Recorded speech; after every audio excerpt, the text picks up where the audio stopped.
आप देख रहे हैं पब्लिक समाचार, पब्लिक के हक में। शहर की 25 सालों में क्या हालत की गई है उसकी अक्कासी करेगा। मालेगांव शहर में 25 सालों में जो प्रोजेक्ट लाए गए, एक प्रोजेक्ट लाया गया जाफर नगर में सब्जी मंडी के नाम पर, मौलाना महफूजुर रहमानी साहब, मौलाना उमरैन साहब के वालिद के नाम से, एक मुकुंदवाड़ी में, और एक प्रोजेक्ट था सोमवार बाजार कैंप में। फिरका परस्ती एडमिनिस्ट्रेशन में इतनी ज्यादा घुस गई है कि आप देखेंगे जाफर नगर की सब्जी मार्केट खंडर हो गई, मुकुंदवाड़ी की सब्जी मार्केट खंडर हो गई। खंडर होने के बाद वहां आवारागर्दी चालू की गई। इस शहर में जो नुमाइंदे 25 साल से थे वो नाम का भी लिहाज नहीं रखते कि किस बड़े आलिम के नाम से आप उस कॉलोनी, उस मंडी को रख रहे हो और उसकी क्या हालत बना दी गई। और तीनों प्रोजेक्ट एक ही वक्त में आए।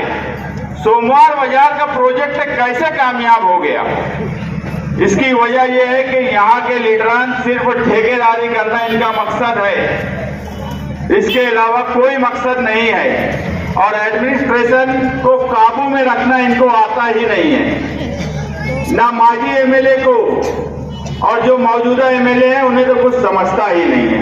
मैं तो ये बोल रहा हूं कि उन्हें इलेक्शन भी नहीं समझ रहा है।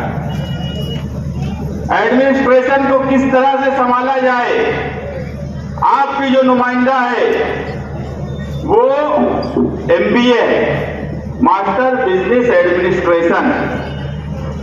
एडमिनिस्ट्रेशन किस तरह से चलाया जाए ये वो पढ़ी हुई है, कारपोरेशन में मेंबर रही है, अपोजिशन लीडर रही है, तजुर्बा भी है,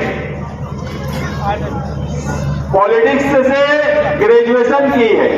ऐसे पॉलिटिक्स से उसके खून में है, मगर पॉलिटिक्स से पढ़ी लिखी भी है, LLB है, कानून समझती है।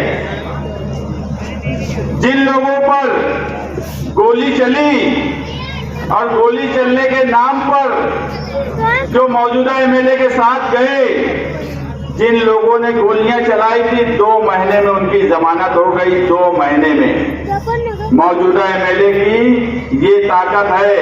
अगर हम होते तो जेल में डालना भी जानते हैं, और जब जेल से निकालने की बात आती है तो रहीम भाई निकालना भी जानते हैं कि नहीं जानते हैं? दोनों हमको आता है, जेल में डालना भी आता है, जेल से निकालना भी आता है। जाफर नगर के जलसे में मौजूदा MLA बोले कि जो गुंडागर्दी हमारे वर्कर के साथ की गई, 24 घंटे में अगर गिरफ्तार नहीं किए तो मैं ये कर डालूंगा, वो कर डालूंगा। 100 घंटे हो गए हैं, 100 घंटे। मौजूदा MLA उन लोगों का नाम FIR में आरोपियों का नहीं लिखा सके, इतने कमजोर MLA हैं। इस शहर में इससे ज्यादा कमजोर MLA मालेगांव की तारीख में नहीं आया कि जो 4 घंटा धरना देने के बाद भी आरोपी का नाम नहीं लिखा सका। आप ऐसे लोगों का साथ दे सकते हैं क्या? एक आवाज में बोलो, दे सकते हैं क्या? इतना कमजोर MLA शहर में होना चाहिए क्या? जिसने ना मराठी समझती है, ना एडमिनिस्ट्रेशन समझता है, ना कानून समझता है, ना पुलिस वालों के ऊपर उसकी कुछ चलती है। ऐसा कमजोर MLA शहर को मिलना चाहिए क्या? एक शहर को मिलना चाहिए एक बहादुर MLA, एक पढ़ी लिखी MLA, एक ऐसी MLA जिसको एडमिनिस्ट्रेशन समझता है, जिससे सरकारी दफ्तर में बैठा हुआ आदमी कांपे। अगर वो सोमवार बाजार की सब्जी मंडी को चालू कर सकते हैं तो उनको एक डर होना चाहिए कि मालेगांव सेंट्रल की अगर हम खंडर कर दिए तो ये हमको जेल भेज देंगी, ये हमको सर्विस से निकाल देंगी। ये डर एडमिनिस्ट्रेशन पे निहाल साहब के वक्त हुआ करता था। 25 साल में सरकारी आदमियों का डर खत्म कर दिया गया इस शहर में। ऐसा कमजोर MLA मैं बोलता हूँ मालेगांव की तारीख में नहीं गुजरा। इतने कमजोर MLA का साथ देना मतलब शहर को कमजोर करना है। ये आप समझ लीजिए कि इस शहर में दबदबा निहाल अहमद का था और ये दबदबा हमारा है, इसके अलावा किसी का दबदबा नहीं है। अगर कोई बहुत बड़ा गुंडा है तो उसकी गुंडागर्दी इस शहर में कोई कोई रोक सकता है तो सिर्फ हम रोक सकते हैं। हमारे अलावा किसी की मान नहीं जली उनका गुंडागर्दी रोक सके। और आज का मौजूदा एमएलए जो 100 घंटा होने के बाद एक एफआईआर में आरोपी का नाम नहीं लिखा सकता, इतना कमजोर एमएलए, आप ऐसे कमजोर एमएलए को अगर वोट देंगे तो आप ये मान लो तो आप जो है शेख आसिफ को ताकत दे रहे हो। पूरे शहर में समाजवादी की लहर है, लोग तब्दीली चाहते हैं और हम जो है इलेक्शन ऐसे ही नहीं लड़ रहे हैं। कोई कहता है कि इसकी वोट काटने आए हैं, वो कहते हैं कि इसकी वोट काटने आए हैं। दोनों को फिक्र हो गई 8-10 दिन में कि जरा वोट किसकी कटने जा रही है। हम दोनों को काटने आए हैं। अगर हम इलेक्शन में आए हैं तो पूरा खाका बना के आए हैं जीतने का और इंशाअल्लाह जीत तुम्हारी होंगी। मैं दावत देने आया हूँ कि 20 नवंबर को जो वोटिंग होने वाली है वो तब्दीली की वोटिंग है, समाजवादी की वोटिंग है। आप साइकिल निशान जो 6 नंबर की बटन है शान हिंद की, आप उस पर वोट दीजिए, आप तारीख का हिस्सा बनिए। हम किसी की वोट काटने नहीं आए हैं, हम पूरा खाका बना के आए हैं। और ऐसा है कि पूरा शहर जानता है कि हम अगर इलेक्शन लड़ रहे हैं तो हमने पूरा खाका बनाया हुआ है कि इलेक्शन से एक दिन पहले क्या होने वाला है ये भी हमको पता है। इलेक्शन के दिन क्या करने वाले हैं उसकी भी हमारे पास प्लानिंग है। हम 3 महीने से इलेक्शन का खाका बनाए हुए हैं, हम ऐसे ही इलेक्शन में नहीं आए हैं। मैं बोल रहा हूं हम जीतने के लिए इलेक्शन में आए और इंशाअल्लाह जीत तुम्हारी होगी, जीत तुम्हारी ही होने वाली है। आने वाला वक्त असेंबली के बाद कारपोरेशन का है, हमने उसका भी खाका बनाया है कि इस शहर में कैसे नुमाइंदे कारपोरेशन में जाना चाहिए। जिनको लकड़ी का लट्टू दिया जा रहा है 23 तारीख को जब पेटी खुलेंगी तो आंख फटी की फटी रह जाएंगी। गुरुवार वार्ड से लेकर निहाल नगर तक सिर्फ समाजवादी है, किले से लेकर इस्लामपुरे तक सिर्फ समाजवादी है, गोल्डन नगर से लेकर नयापुरे तक सिर्फ समाजवादी है। पूरे शहर में हम इलेक्शन लड़ रहे हैं और पूरा शहर एक साथ खड़ा है इस वक्त तब्दीली के लिए, बदलाव के लिए। आपको तब्दीली के लिए इस शहर में भरपूर वोट करना है।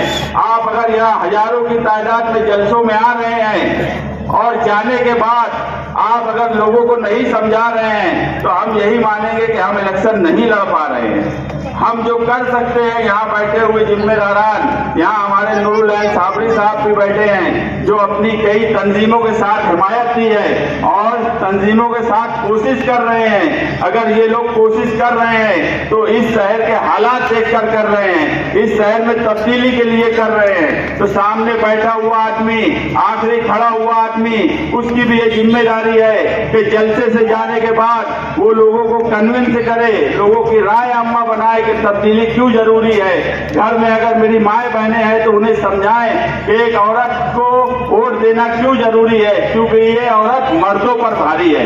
ये सब कमजोर लोग हैं, ये बुज़दिल है। फिरका परस्तों से लड़ना इस शहर में किसी को आता है तो वो सिर्फ निहाली सोच रखने वाले समाजवादियों को आता है, बाकी किसी को नहीं आता। ये आपस में तो बहुत गोली और बंदूक की बात करते हैं। कभी सुना शेख आसिफ के घराने ने किसी फिरका परस्त के खिलाफ कुछ बोला? किसी मुफ्ती इस्माइल के घर के लोगों ने बड़ा अब्दुल्ला को प्रोजेक्ट कर रहे हैं? कभी सुना है किसी का राशन कार्ड बनाया है किसी फिरका परस्तों के खिलाफ कुछ बोले? ये कभी नहीं बोलेंगे। आप एक बात ध्यान से रख सुनिए कि एक आदमी था, रॉयल होटल पर काम करता था, शेख इसहाक मामू, चमन नगर का रहने वाला था। उस आदमी ने, किसने उसको फोन पर धमकी दी, गालियां दी और वो आदमी ने फांसी लगा लिया। फांसी लगाने के बाद उसकी 2 बीवियां थी, 8 बच्चे थे। एक बच्ची 1 साल की थी, 1 महीने की थी एक बच्ची। आजाद नगर वाले, गुरुवार वार्ड वाले, टेपू वाले, चमन नगर वाले, अमनपुरा वाले, क्या आप ऐसे जुल्म करने वालों को वोट देंगे? आप एक बार सोचिए तो सही। हमने इस शहर में कभी किसी पर जुल्म नहीं किया। निहाल साहब के वक्त से लेकर आज तक हमारे बारे में कोई ये नहीं बोल सकता कि हमने कभी चोरी की। हमारे बारे में कभी कोई ये नहीं बोल सकता कि हमने कभी किसी पर जुल्म किया। कोई आदमी फांसी लगा के सिर्फ वो एक आदमी के डराने धमकाने पर फांसी लगा ले, उसके घर की क्या हालत होगी। वो शेख इसहाक मामू, आप सोचिए ऐसे जालिम लोगों को आप वोट दे सकते हो? ऐसे जालिम लोगों को वोट देना चाहिए क्या? ये बहुत सोचने का सवाल है कि इस शहर में जो जुल्म है वो ये अपने ही लोगों पर कर रहे हैं, अपने ही लोगों पर ये जुल्म करते हैं और ऐसे लोगों का साथ देना जालिम का साथ देना है। इस शहर से जालिम, जुल्म करने वाले, चोरी करने वाले, करप्शन करने वाले, इनका खात्मा करने का वक्त आ गया है। आप एक बात यकीन मानो कि गुरुवार वार्ड वालों, अगर गुरुवार वार्ड के लोगों को कभी कोई रोजी रोटी नौजवानों को नहीं दी गई, यहाँ तक के गुरुवार वार्ड में ठेकेदारी भी हजार खुली और इस्लामाबाद वालों ने आके की, किसी गुरुवार वार्ड के नौजवान को तो इन्होंने ठेकेदारी भी नहीं दी, तो क्या गुरुवार वार्ड के लोग उनको वोट देंगे? आप सोचिए, समझिए और एक मर्तबा इस शहर की बर्बादी को देखिए। हम 25 साल के बदले में सिर्फ 5 साल मांग रहे हैं, सिर्फ 5 साल। आपको तब्दीली इसलिए नहीं करना है कि आपके साथ गलत हुआ है, आपको तब्दीली इज्तिमाई तौर पर सोचिए कि इस शहर के साथ क्या हुआ, इस कौम के साथ क्या हुआ, और ये सोचने के बाद आपको तब्दीली करना है। और 20 नवंबर को साइकिल निशान पर 6 नंबर की बटन दबाकर इस शहर में तब्दीली लाना है और वो तब्दीली ही इस शहर का मुस्तकबिल तय करेंगी। मैं इतना ही बोलकर अपनी बात खत्म करता हूँ। शुक्रिया। बड़ा दिलकश है ये मंजर मगर अच्छा नहीं लगता।